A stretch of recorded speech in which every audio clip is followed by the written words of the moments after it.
And welcome everybody to another episode of the Pulse of Fins Nation. I am your host, Louis Sung. I am joined by Ron Caniff. I am joined by Eric Wiedeke.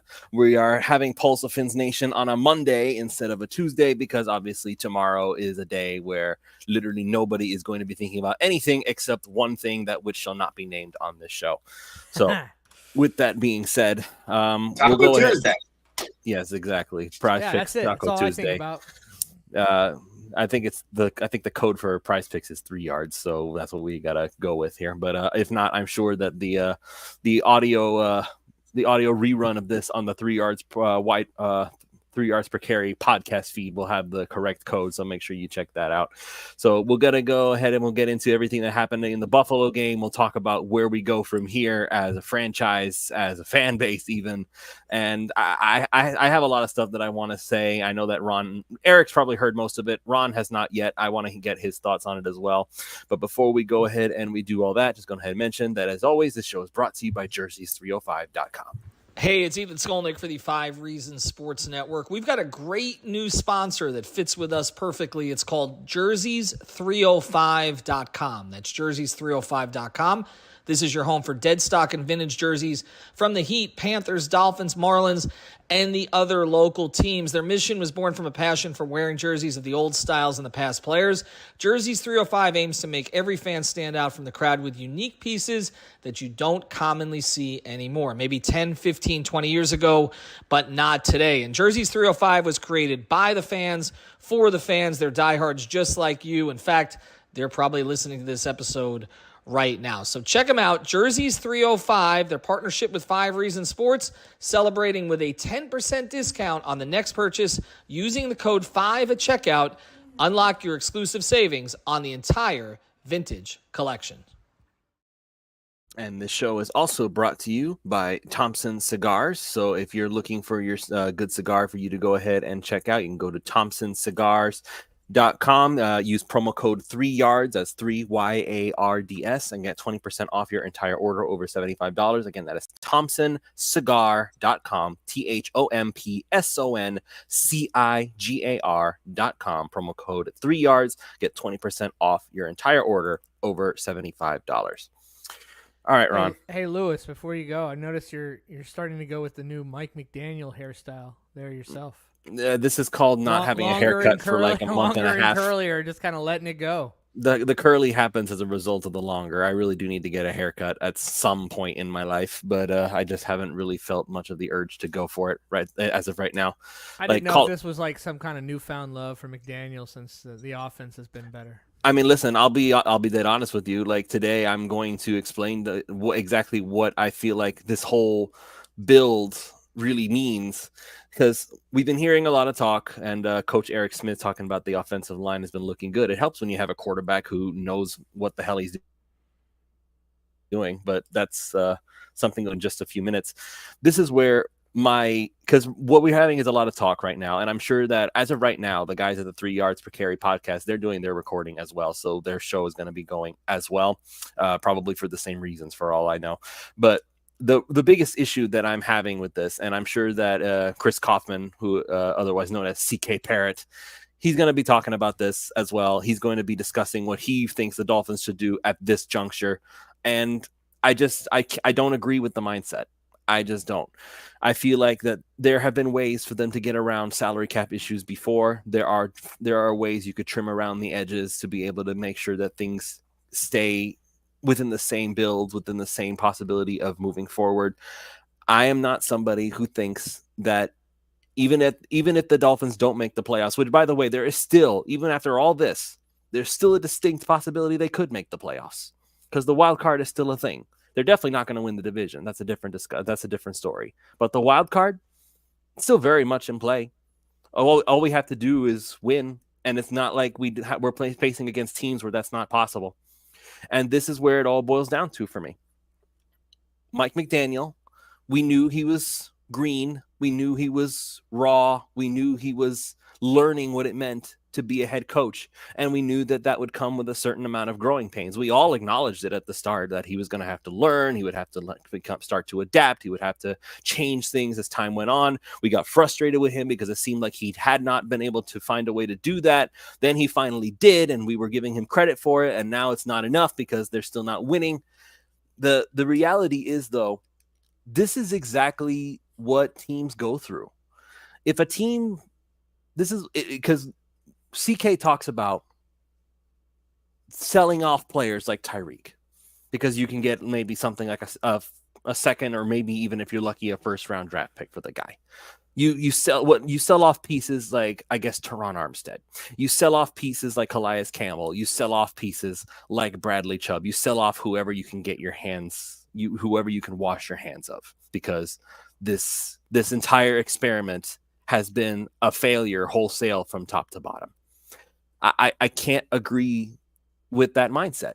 I can't, because the definition of what is a failure to me is not whether a team wins the Super Bowl. If that were the case, then teams would be firing their head coaches and their GMs every other year.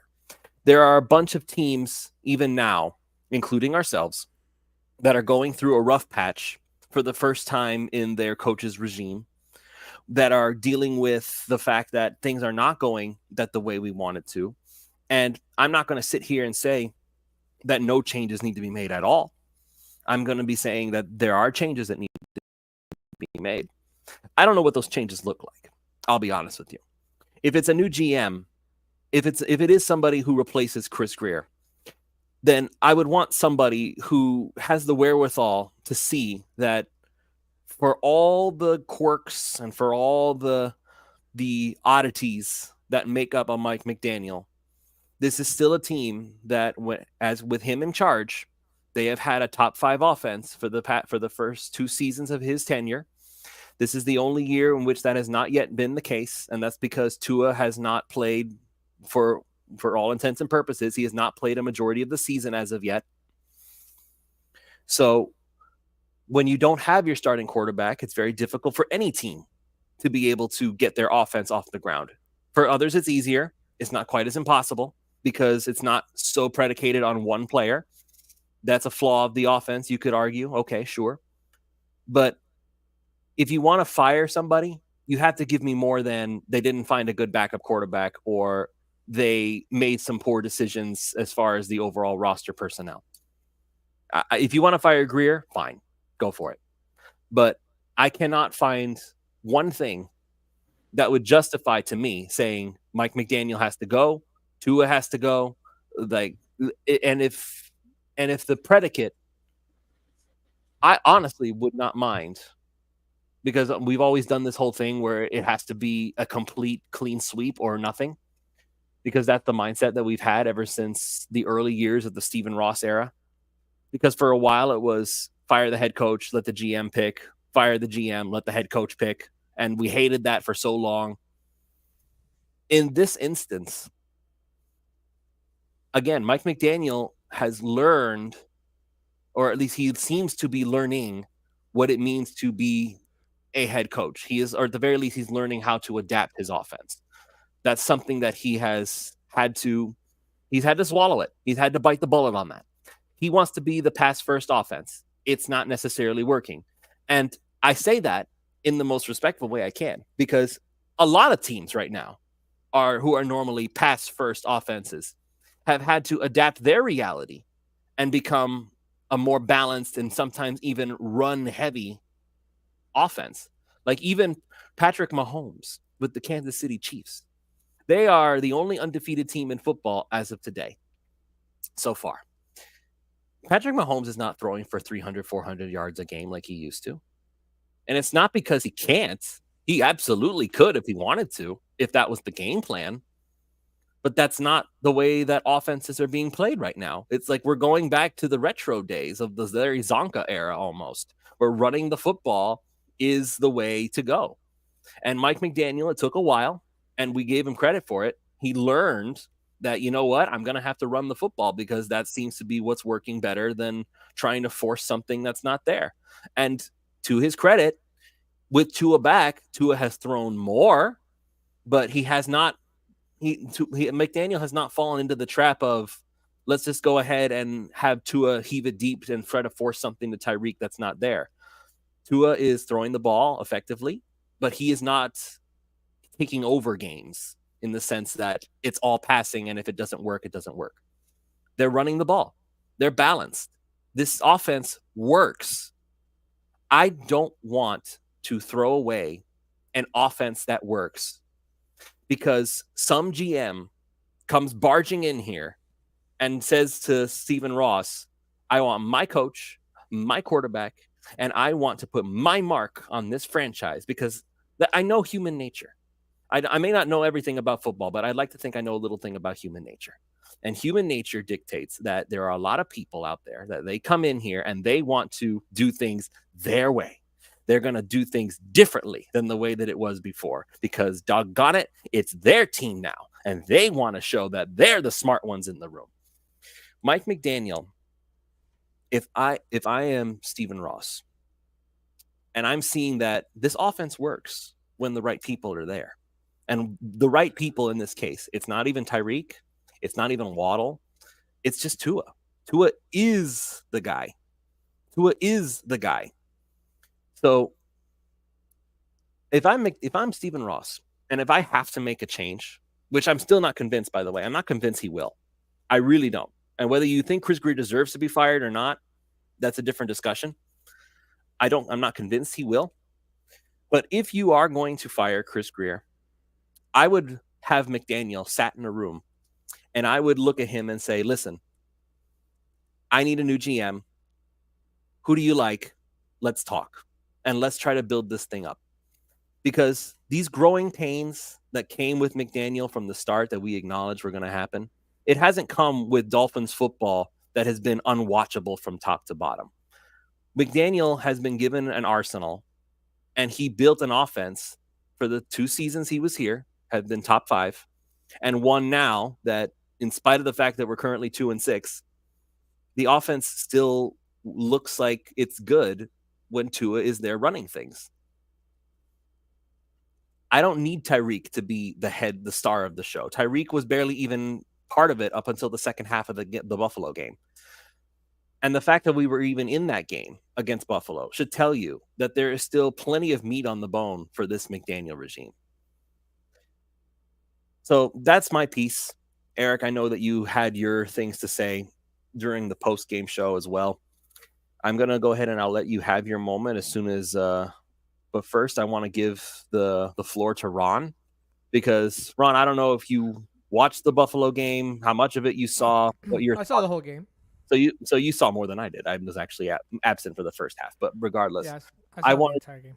I wanted to get your thoughts on this whole thing. Like, where does Miami go from here? Like, where do you fall on the spectrum of how much change actually needs to be made versus just your overall thoughts, man?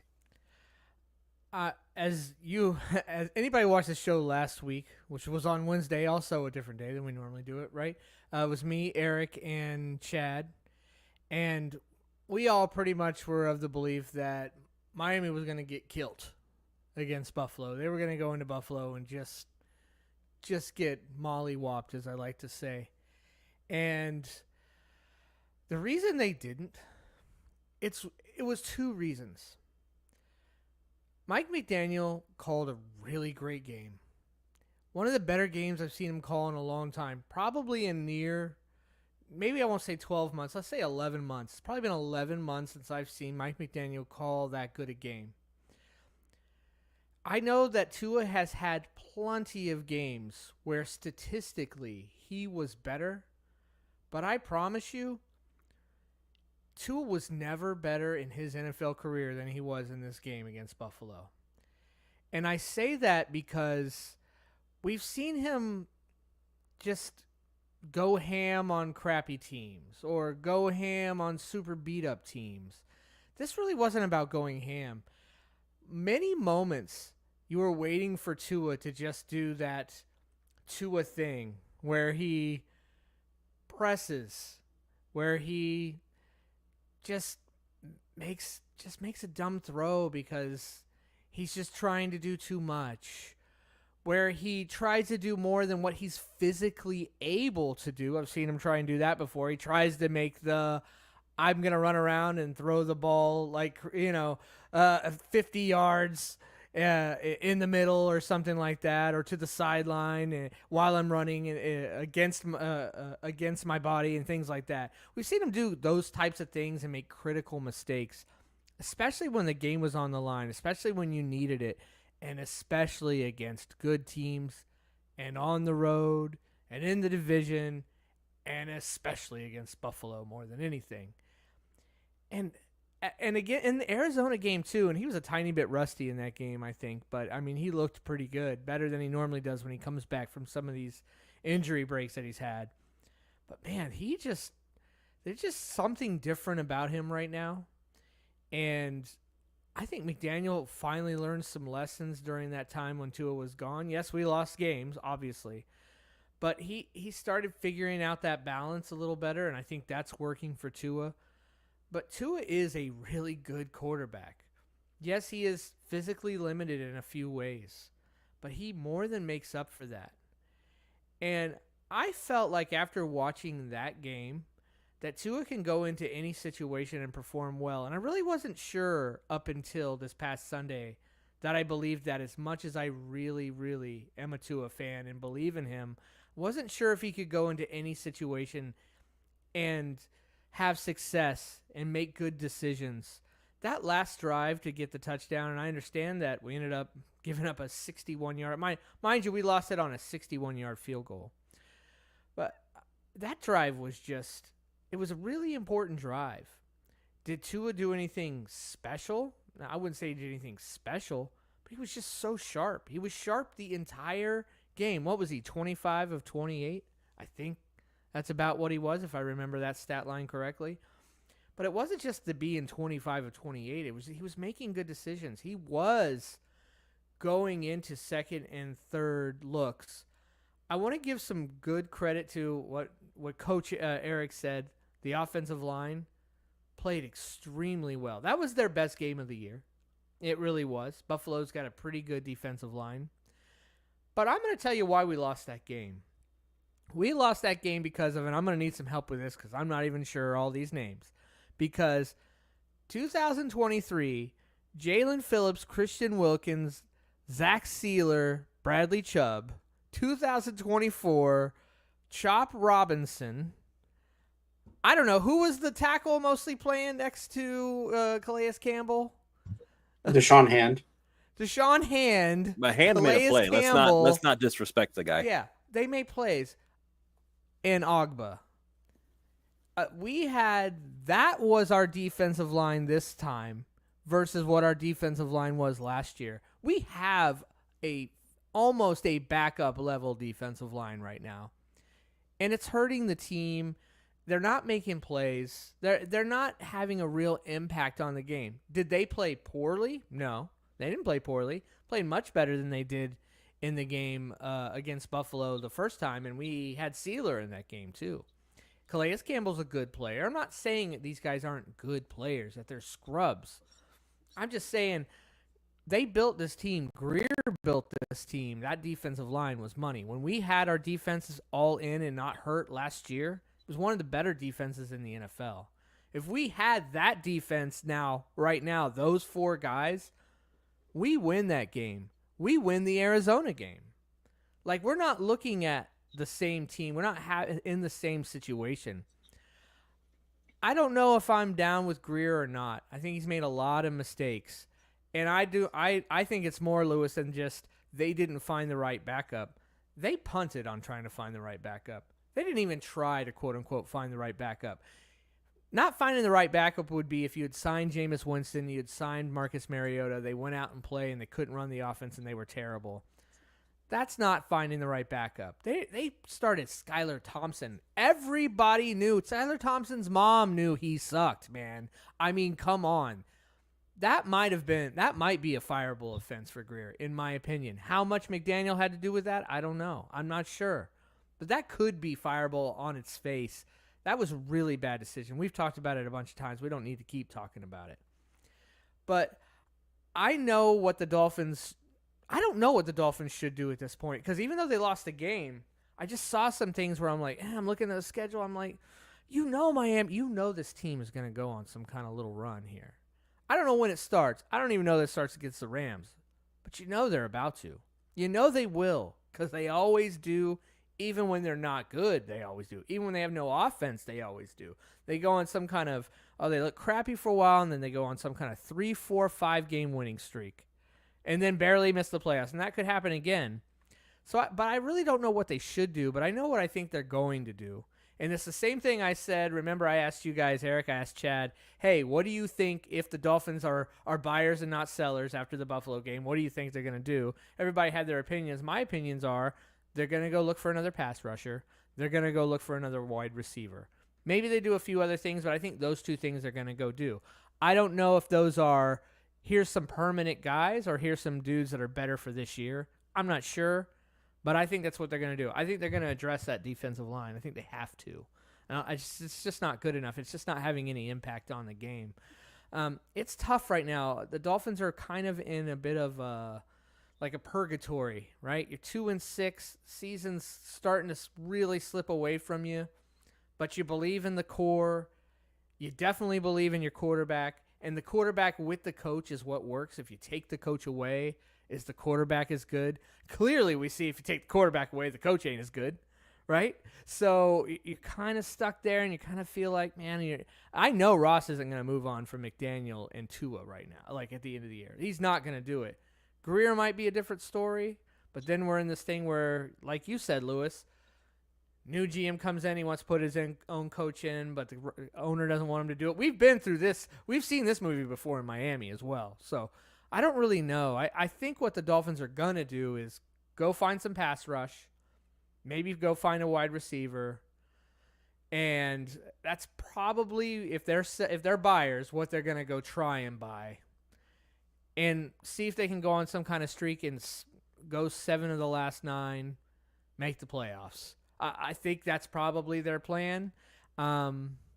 I don't know. I wish this next game wasn't against the Rams. I wish the Rams had lost that damn game to Minnesota, because I think then they'd have been sellers and they'd have been out. But winning that Minnesota game unexpectedly kind of is keeping them going now. And it's like, hey, well, the division's not as tough as we thought. San Fran's kind of down. Seattle's kind of meh. Arizona's Arizona. And then here's the Rams. They feel like they have a shot to win it now, which makes them a bit more of a desperate team. Maybe we wouldn't have faced such a good team, and we would be looking at having a better shot at a win. Doesn't mean we can't win that Rams game. I don't know that the Rams are even as good as Buffalo, so personally. But we'll see. So that's what I think's going to happen. I don't know what should happen. We have plenty of the rest of the year, I guess, to decide and discuss that. So a couple things. Number one, I can already tell you, Ron, the Rams are certainly not as good as the Buffalo Bills. That's truthfully speaking, at 2-6, there's a multitude of things that can be true. Number one, yes, I agree. Considering the circumstances, considering the stakes, considering the overall situation, I think that was far and away the best game of Tua's career. Just when you consider the framing around it. As far as the whole Chris Greer aspect of it all, I do think I would look in another direction for a general manager. But that's towards the end of the season. And I will say this about what I think is going to happen. Number one, I don't think they make any moves at the deadline. I think that their deadline acquisitions are Zach Sealer, Bradley Chubb, River Craycraft, and Javon Holland. I think that those 4 guys are their deadline acquisitions. And I think that that's what they end up trying to sell. And I think that that's, to be fair, probably the right thing to do, at least this season. Because I'm not on board with the full teardown of the roster either. But I do think that, maybe there is a soft restart to kind of hit here, where you don't trade Tyreek and you don't trade Jalen Waddle and you don't trade the core pieces, but you kind of want to retool around what you currently have. I think that there's a very strong case for that right now. As far as the whole worry of, well, if you get rid of your general manager, then he's going to want to take out, then he's going to want to get rid of McDaniel. He's going to want to get rid of Tua. Not so fast. Not so fast. Because here's what that ignores. It ignores where we're trending offensively. Because if you look at the Arizona game and then you look at the Buffalo game, this team looks like they're about to go on one of those runs where the offense just hums to 35 to 38 points per game over the course of a 4 or 5 game stretch. Because this Buffalo defense is probably the toughest that they're going to face for a little while now. Probably until you see the Jets, whenever it is they see them in 4 or 5 games. So I think when you understand that, okay, if you make the decision on Greer right now, let's say the Dolphins miss the playoffs, and I do think that there is a good case for getting rid of Greer. The case is, number one, the backup quarterback position. The case is, number two, the offensive line, specifically the guard play. Robert Hunt leaves, you don't bother to address it. Andrew Van Ginkel, you let him walk. Not necessarily about letting Van Ginkel walk. It's about letting him walk at the price that he walked at. If he would have walked at $15 to $18 million a year, I would have thrown my hands up. I would have said, you know what? Congratulations on the payday. Go enjoy it. You deserve it. Have a great career. I think just as egregious as that now, and maybe this is hindsight, and maybe this is me playing a little bit of Monday evening quarterback here. Swapping in Jordan Poyer for Deshaun Elliott, huge downgrade, massive downgrade. And Deshaun Elliott is roughly the same price as Jordan Poyer. That's a decision that I think is, especially considering the way that game ended yesterday. It's one that kind of haunts them a little bit. He is, as much as it's not maybe even his fault, but you sign Shaq Barrett, not knowing if his heart is really in this thing or not. Although, that's a little unexpected. Signed 2 players whose heart wasn't really into football, apparently. Yeah. You signed OBJ too, so that's very questionable there. Made a couple catches on Sunday, so I'll see how that plays He's getting out. with it a little bit. He's getting with it a little bit, but it was still a poor decision in that. No, case, I agree. Given what OBJ told us himself. Right. I certainly agree with that. The Chop Robinson pick is, I'm not going to say that he's a bust, but considering where you are in 2024 with this roster, that's not the pick that you make. If this were a team entering a rebuild, Chop Robinson would be a pretty good pick, considering where they picked him and considering the upside that he has. So it's not necessarily that it's a bad value pick. It's just not the right fit for where this team is right now. But I think that there's a world here where the Dolphins offense is awesome down the stretch, and they missed the postseason. And Ross says, you know what? I'm firing Chris Greer because I think that we need somebody, a fresh set of eyes, to look at the remaining pieces of the puzzle and put that together. Chris Greer has gotten us to a really solid foundation. We appreciate that, but we need somebody to kind of finish the pieces. Because if the offense is scoring 30, 35 points a game down the stretch, there's not a general manager alive who would come in here and say, you know what, no, the McDaniel, Tua, no, I'm good on those guys. Yeah, you're right, 100%. So I think those guys kind of control their own fate to an extent. And let's be honest, Tua's contract is going to prohibit him from being gone in 2025. And because Tua's going to be here in 2025 guaranteed, McDaniel's going to be here guaranteed in 2025, because you're not splitting those two guys up. So I just think the offense, specifically Tua and McDaniel, they control their future to an extent here with how they play down the stretch. Chris Greer, I can take it or leave it. I just think for what needs to happen, he might not be the guy for the rest of this job. I don't know if he's the guy for the finishing touch. He's gotten us to a good spot overall.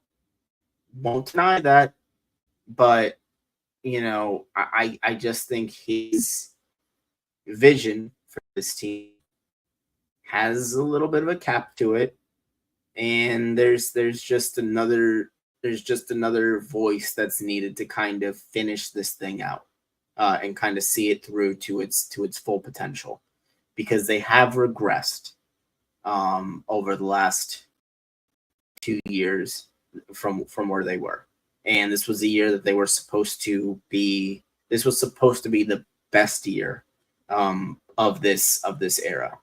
And I understand that Tua got hurt, but you put yourself in a position where you're putting Skylar Thompson on the field for 4 games. That's a decision that you made.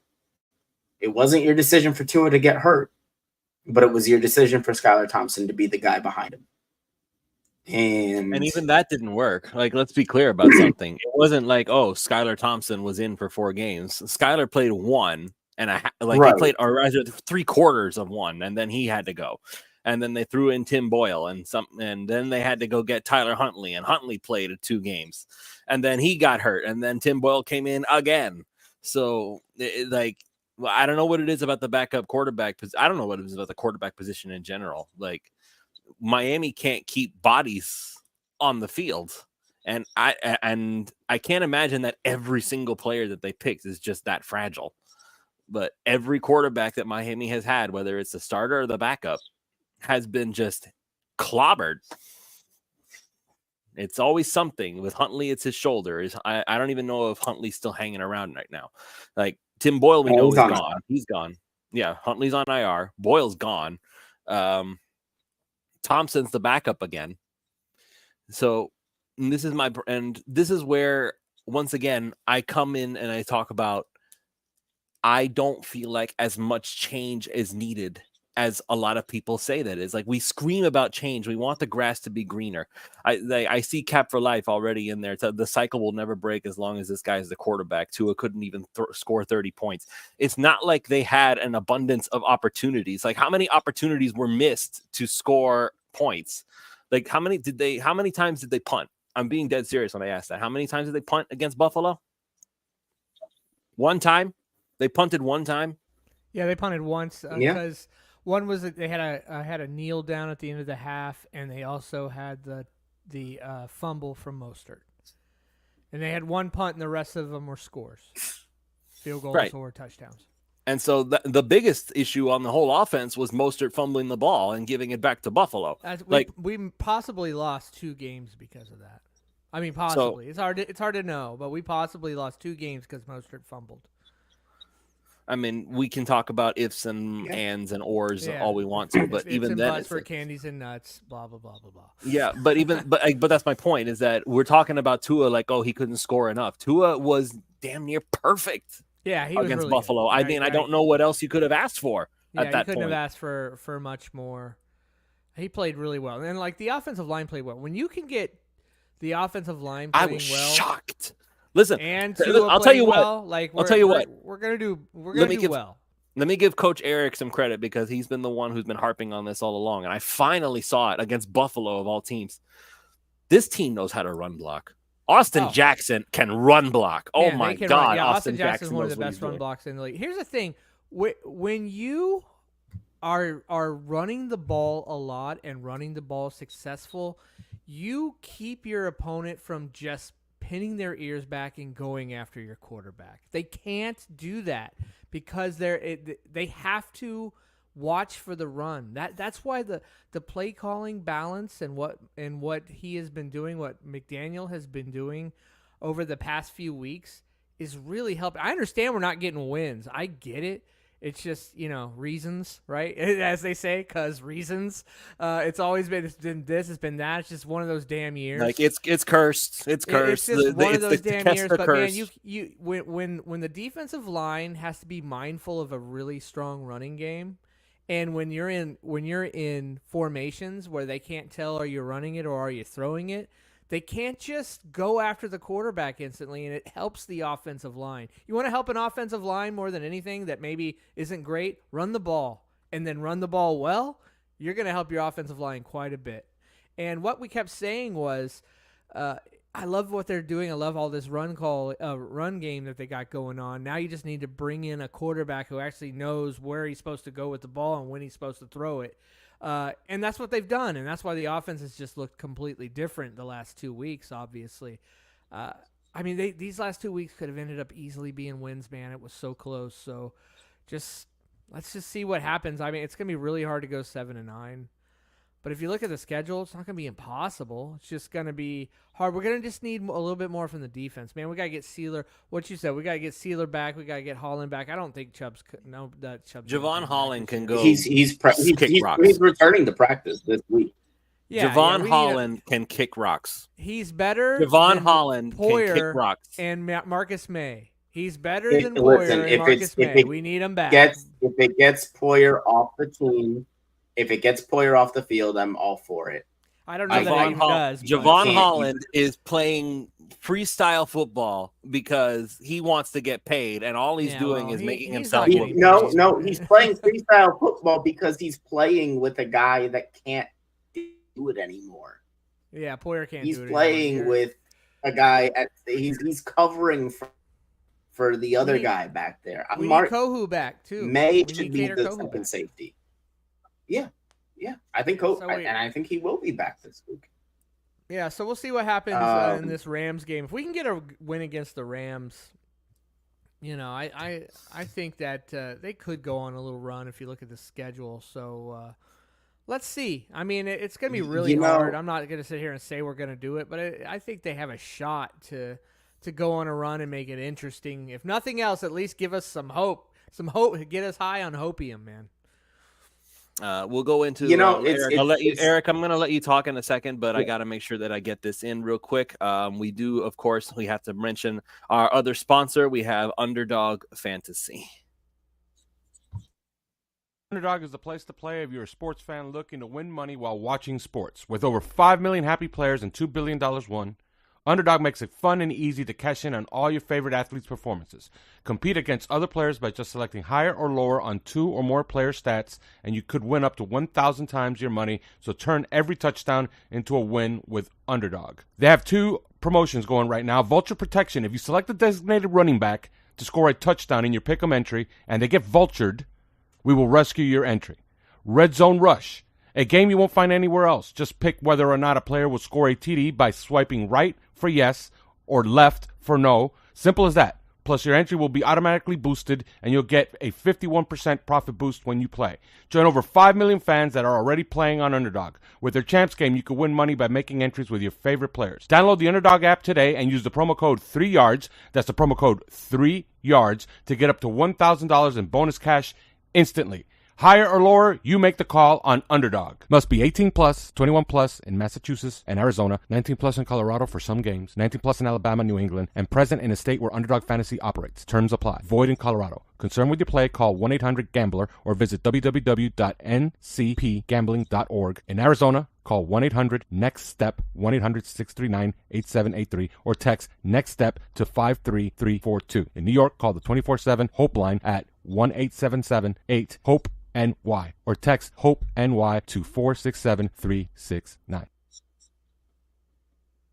All right, Eric, I'm going to go ahead and let you continue your thought.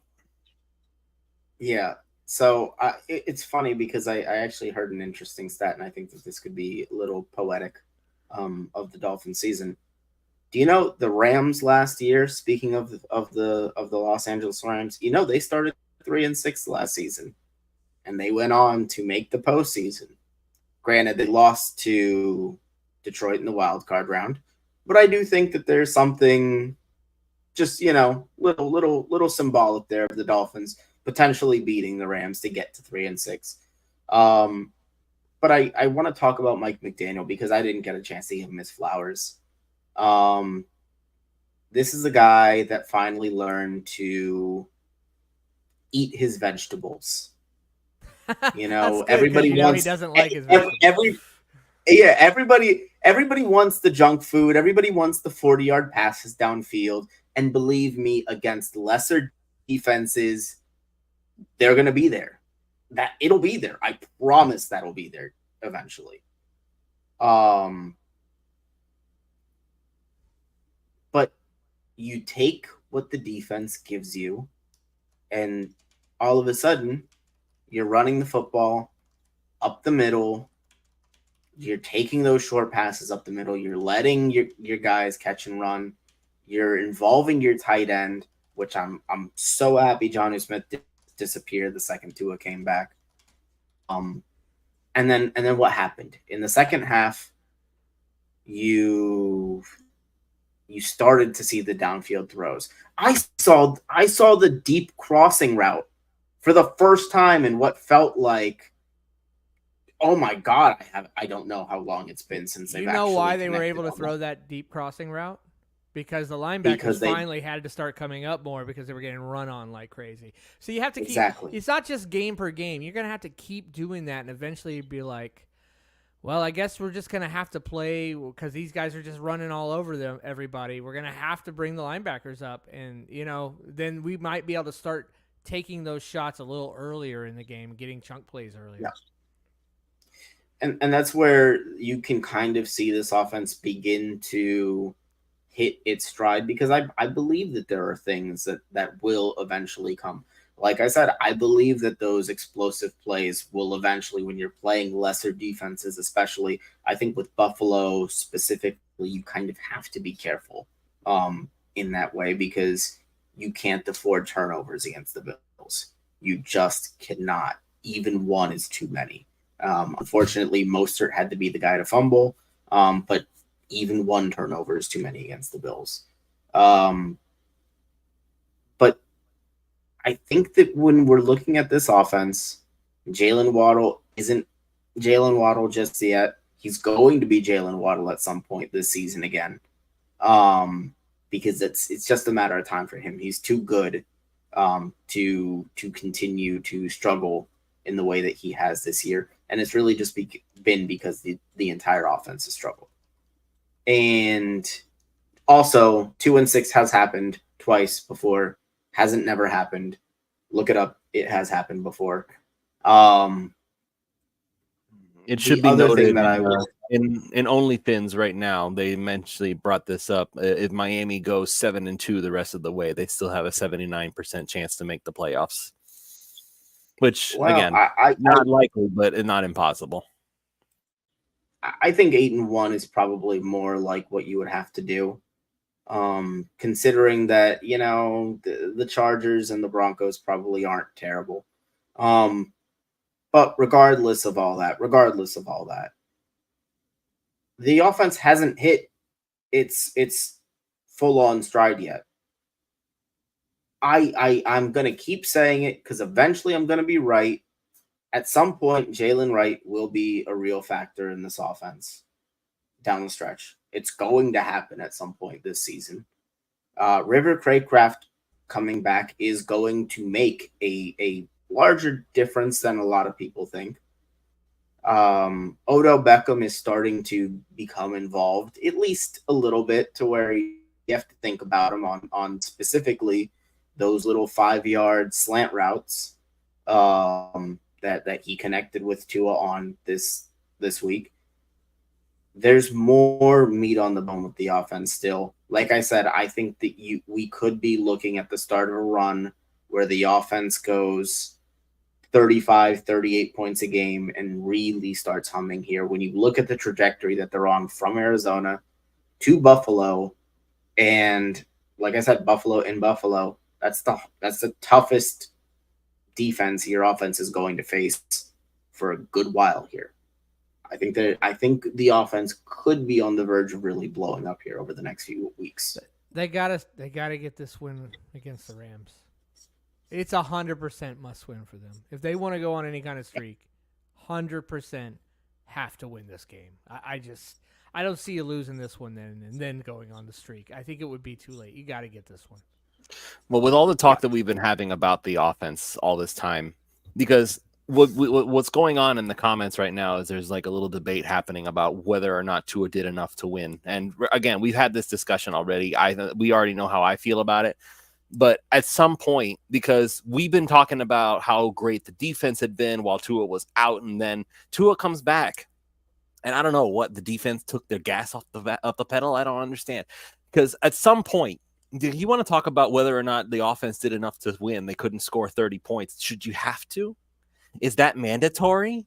Like, why do you have to be able to score 30 points? Like, at some point, you would expect your defense to make a stop. Like, it shouldn't have it shouldn't have even had to come down to Jordan Poyer making a foolish decision. Where were you the rest of the game? The whole second half, they marched down the field and scored touchdowns on us, regardless of the circumstances. Not a single stop the entire time. Couldn't even get a goal line stand. Even at the goal line, there was a breakdown somewhere, and some random tight end I'd literally never heard of before popped open 2 seconds long enough for Allen to flip a wobbler up 5 feet ahead of him to be able to score a touchdown. Like, I don't. But that's not the defense's fault, dude. That's just okay, that fine. was You don't luck. but if you don't want to use that one, fine. What about all the other ones? Like, make a stop once, one stop, and they couldn't do it. They scored a touchdown almost. Like, did they not score a touchdown every time they got the ball in the second half on offense? No, not every time. Not the last time. Well, the last time they scored the game-winning field goal. Yeah. Of course, that's so Buffalo. They would that field goal could have been Well, 90 I mean, yards and they'd have made it. I swear, so annoying. You know, again, the defense. I will present a case that the defense was not awful, and the case is this: Josh Allen had 39 pass attempts, threw for 235 yards. What I will make the case for is that they shot themselves in the foot a lot. First play of that drive at the end of the game, Chop Robinson makes a play, gets to Josh Allen. Second play, offsides. Well, and they make another play. Chop Robinson, yeah, he kind of let the moment get to him. Yeah, that's the usual Jordan thing. Poyer penalty. You know, they got and there were some times where I think that they got the Dolphins on some really questionable calls in the secondary downfield that kind of extended some drives for Buffalo. So again, I think the defense cleans some of that up and you get one of your more disruptive guys back on the line, I think things look a lot different defensively than they did on Sunday. So I'm not quite as, oh my God, the defense is awful. I just think that they were really undisciplined in Buffalo, and they played an otherwise decent game, but just got shot themselves in the foot at the worst possible moments. Right, and it led to scores every time because we want to talk about accountability. Everybody wants to throw Tua's feet to the fire. Like, this is the reason why we didn't win. It's because Tua's not good enough. First of all, I know that there's only a few select people saying stuff like that, some of which are in our chat. And listen, we love you no matter what. We always appreciate your support. But the reality of it is this. Like, if you want to talk about accountability, you want to talk about players not doing good enough or units not being good enough, we have to put an eye on the defense. Because for the past 2 games, Miami has scored points. They have done exactly what you needed them to do. If the defense that was playing at the level that they were while Tua was gone stuck around for Tua's return, we would have won these last 2 games. Because, like, as Cap brought up, like, they were giving up 17 points a game total for the past 4 games before Tua came back. That's pretty damn impressive. Yeah, they were playing inferior offenses, though. We talked okay, about but it last whatever week on the show. They really were. They faced 2 much better offenses this last week, and that's probably what you see is the real defense, except, again, we're missing a lot of guys. As usual, we're missing a lot of guys. Some guys that are not coming back this year, some guys that are, and one guy that maybe will. So if we're talking about accountability, I do want to touch on this because I think it was really interesting last week or on Sunday. If we're talking accountability, what do you guys make of David Long being benched following last week? I think The that was worst game of really his career. That was the Yeah. message. Yeah. That was a serious message that you are just simply not good enough, bro. and for what it's Or worth, at I least he didn't didn't hate play good Anthony enough. Walker. Nah, he's better than Long's He been playing. certainly wasn't as bad as David Long was last week. Man, David Long has But been maybe the biggest disappointment of acquisitions of the last 2 years, unless I'm thinking No, somebody. I'm not going to go that far. With Vic Fangio's defense, David Long was fantastic. He's not picking up what Anthony Weaver's putting down. Yes, he was. he was better. He was even pretty good at points this season. I don't think it's been an all year long with him. I just it hasn't been great all year with David Long, but against Arizona was just egregious. And something had to be done. And I'm glad something was done because I'm glad that there is at least some sort of consequences for poor play. There just has to be. And it feels like that's something that has been lacking a little bit. And I'm hopeful that gets, that continues. And I hope to see David Long starting next week. If for no other reason, and I hope his leash is short. I'll just put that out there. But I want to see if he got the message. If he got the memo.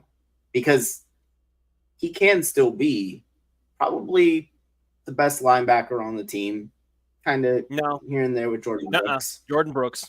Jordan Brooks. Sorry, sir. Jordan Brooks. 10,000% Jordan Brooks. I don't think it's at David Long's best. I don't think it's that far off. But maybe for some reason or another, David Long isn't the same guy. Not picking up the defense. I don't know. I don't particularly care. Bottom line is the results haven't been there. I want to see if it's message received against the Rams. Because if not, I didn't mind what I saw out of Anthony Walker. But I think that's one of those things where, if done right, you light a fire under a guy and he comes out and he performs.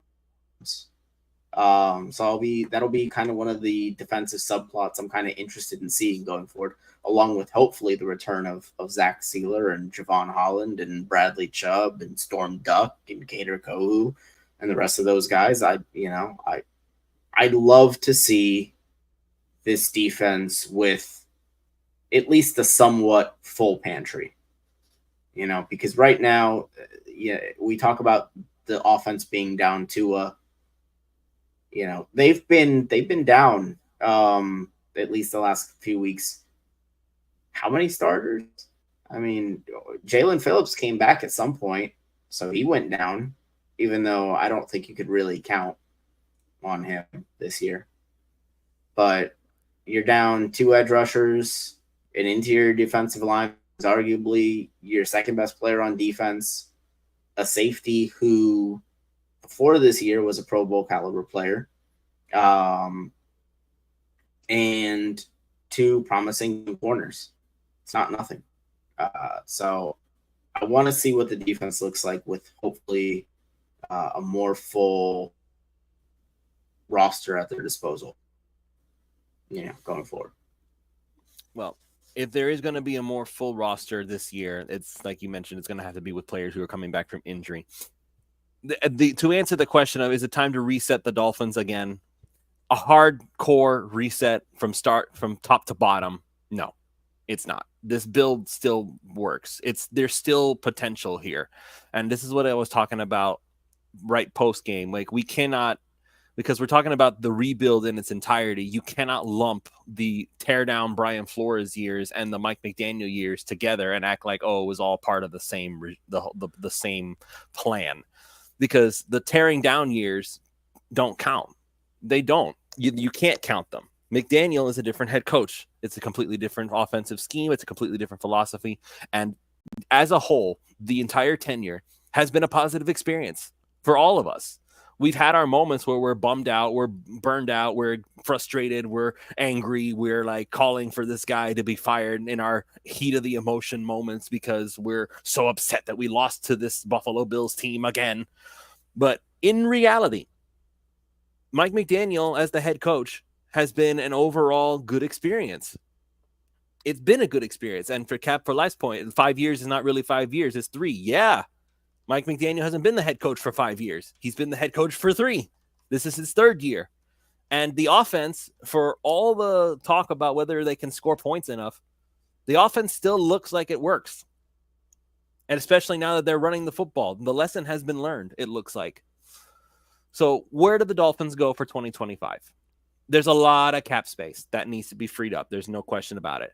Bradley Chubb, definitely a post-June 1st cut. That saves Miami $20 million. Teron Armstead, probably another post-June 1st cut unless they want to restructure with him and they want to come up with another pay cut type situation. Otherwise, he'll probably be gone. He'll be saving Miami $14.5 million, give or take. There is fat to be trimmed. Because if we're talking about Patrick Paul and we're talking about guys like Chop Robinson taking the next step in their development, because are we really projecting Jalen Phillips to get hurt again? Like, are we really going to be that we can't be that pessimistic about it. It's like, oh, we might as well let Jalen Phillips walk because he's just going to get hurt again. Jalen Phillips has been the best pass rusher we have had since Jason Taylor. Sorry, it's the truth. So I'm not willing to get rid of Jason Taylor because, ouch. Cam Wake has been the best pass rusher we've had since Jason Taylor. I don't know, bro. At what point does Jalen Phillips get to take over? I think if you ask 100 Dolphins fans who's better pass rusher, Cam okay, Wake but Cam Wake has 99 are gonna say Cameron Wake had a whole career to make a case for himself. Yeah, that's what I'm saying though is Cam Wake, and then maybe Phillips. He just hasn't. There's not enough sample size with Phillips. So, but even then, that's what I'm talking about here. Eventually, our young players are going to have to play. Chop Robinson is going to have to continue to improve. Patrick Paul will have to show that he learned lessons from Teron Armstead. And I'm hoping that he has. For what it's worth, for what little we saw Patrick Paul during the season, he looks okay. He looked pretty good. I have no doubt the man can bulldoze. Because if they're going to ask him to do that run blocking stuff, then by all means, he will run over whoever you ask him to run over. So, but the pass protection, I don't know. I don't know what it's going to take for them to learn that part. I really don't. Because Armstead does things that nobody else on the line can do, except for maybe Aaron Brewer. Aaron Brewer, like you want to talk about players that were a great find. Aaron Brewer has done a phenomenal job blocking. Yeah. You can sometimes the snaps are kind sometimes of the snaps are a little wobbly, but sometimes Tua beyond that he's putting on a clinic but sometimes Tua also doesn't catch the snaps very well, so we have to make it an even thing. Is that fair? Fair. Yeah, I mean, I did think it was kind of ironic that he got a good snap this week and kind of dropped it, Yeah, this was one for one. Brewer gets one, Tua gets one, it's all even. Yeah, like just stop doing it. That would be great. So, all right, we're gonna go ahead and call it here. Thank you everybody for listening to us on a Monday evening. Sunday is the Rams. We're not doing our predictions here. We're not doing any of that stuff here. There's just too much to talk about to make time for predictions, especially in a season right now where it's looking like everything hangs in the balance. The reality is, I think that Miami will beat the Rams. I also thought they were going to beat the Cardinals too, so we'll make of that whatever that's worth. But I think the offense is functioning. I think Zach Steeler will come back finally, and that will help a lot. We'll see what happens with Craycraft. If Craycraft comes back, that just makes things even more open for the offense. And if Malik Washington, they're apparently film stories that Malik Washington, he's doing pretty well. So as a blocker, like we can start moving forward a little bit. If our young players can play, it makes it a lot more feasible for us to be able to cut all this fat that we're needing to cut. Yep. We will see you all next time. Make sure that you check out, of course, ThompsonCigar.com. Use the promo code 3yards and you get 20% off your order over $75. You can check out Underdog Fantasy. You can check out jerseys305.com. All sorts of different awesome sponsors for you to get your fixes in. So We will see you all next week for another episode of Pulse of Fins Nation. Good night, everybody.